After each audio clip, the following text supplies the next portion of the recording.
जगात ना म्हणजे जगात म्हणण्यामागचं कारण हे की 22 देश असे आहेत जे या एका अ, नव्या व्हेरियंटच्या विळख्यात अडकलेत. म्हणजे मी बोलतेय ते कोविड सारखाच एक नवा विषाणू आलेला आहे, नवा व्हेरियंट आलेला आहे आणि ज्याला खरं तर शास्त्रज्ञांनी टोपण नाव सुद्धा दिलंय सिकाडा. सिकाडा BA.3.2 असं त्या व्हेरियंटचं नाव आहे.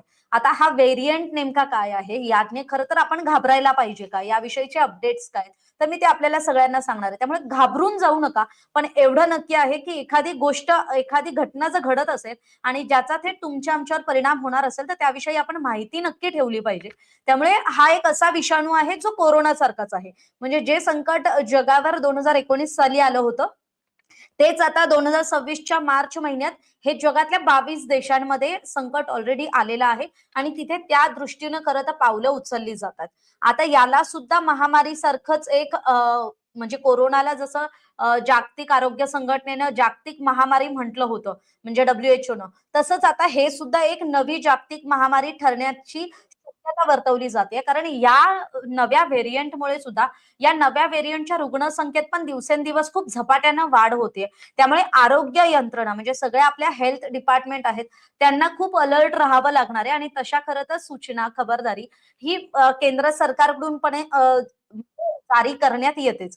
आता हा व्हेरियंट नेमका किती धोकादायक आहे, तर तज्ञांच्या मध्ये असं म्हणणं आहे की हा व्हेरियंट आहे तो सध्या अंडर मॉनिटरिंग, म्हणजे जो काही आहे तो अंडर ऑब्झर्वेशन श्रेणीमध्ये आहे. सध्या त्याच्यावर संशोधन सुरू आहे, शास्त्रज्ञांचंही त्यावर काम सुरू आहे आणि आरोग्य खात्याशी संबंधित ज्या आंतरराष्ट्रीय स्तरावरील संस्था आहेत, त्या सुद्धा खरं तर या विषाणूच्या ओव्हरऑल बिहेवियरवर किंवा त्याने माणसाच्या आरोग्यावर काय परिणाम होऊ शकतो, याच्यावर खरं तर ते सुद्धा अभ्यास करतायत, त्यावर लक्ष ठेवून आहेत. पण हा अत्यंत धोकादायक आहे का, जीवघेणा आहे का, हे अजूनही स्पष्ट झालेलं नाही. त्यामुळे तशी घाबरण्याची आपल्याला गरज नाही, पण आपण अलर्ट नक्कीच असलं पाहिजे. आता या सिकाडा व्हेरियंटची लक्षणं काय आहेत, तर या व्हेरियंटची लक्षणं ही आधीच्या कोविड व्हेरियंट सारखीच आहेत. म्हणजे काय, तर तीव्र घसा दुखणं, ताप आणि थंडी वाजणं, सतत खोकला येणं, थकवा जाणवणं, अंगदुखी होणं, नाक वाहणं किंवा नाक बंद होणं, म्हणजे चोकअप होतं, आपल्याला श्वास घ्यायला थोडासा त्रास होतो, चव न लागणं किंवा आपल्याला नाकाला जो स्मेल येतो, वास न येणं, म्हणजे ही सगळी लक्षणे ती आपण बघितली असेल, ही कोविडमध्ये सुद्धा आपल्यापैकी अनेकांनी अनुभवली आहेत.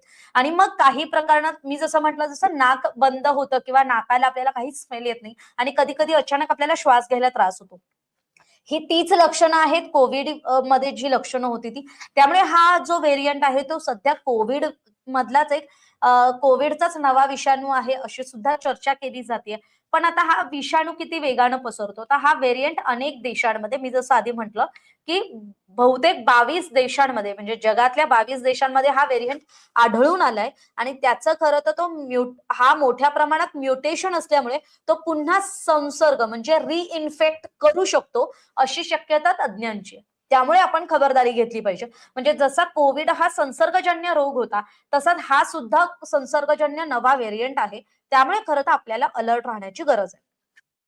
आता हा व्हेरियंट कुणासाठी हा जास्त काळजीचा आहे किंवा कुणी जास्त काळजी घेतली पाहिजे? एक ज्येष्ठ नागरिक, दुसरं म्हणजे गर्भवती महिला, तिसरं म्हणजे लहान मुलं आणि चौथं म्हणजे कमी रोगप्रतिकार शक्ती असलेले लोक किंवा जे नुकतंच कुठल्या तरी एका मोठ्या आजारातून बरे होत आहेत, ज्यांना बीपी डायबिटीस सारखे गंभीर किंवा डेलीच्या टॅबलेट सुरू आहेत, बीपी डायबिटीस आहे, तर अशा लोकांनी थोडंसं अलर्ट राहणं अत्यंत गरजेचं आहे.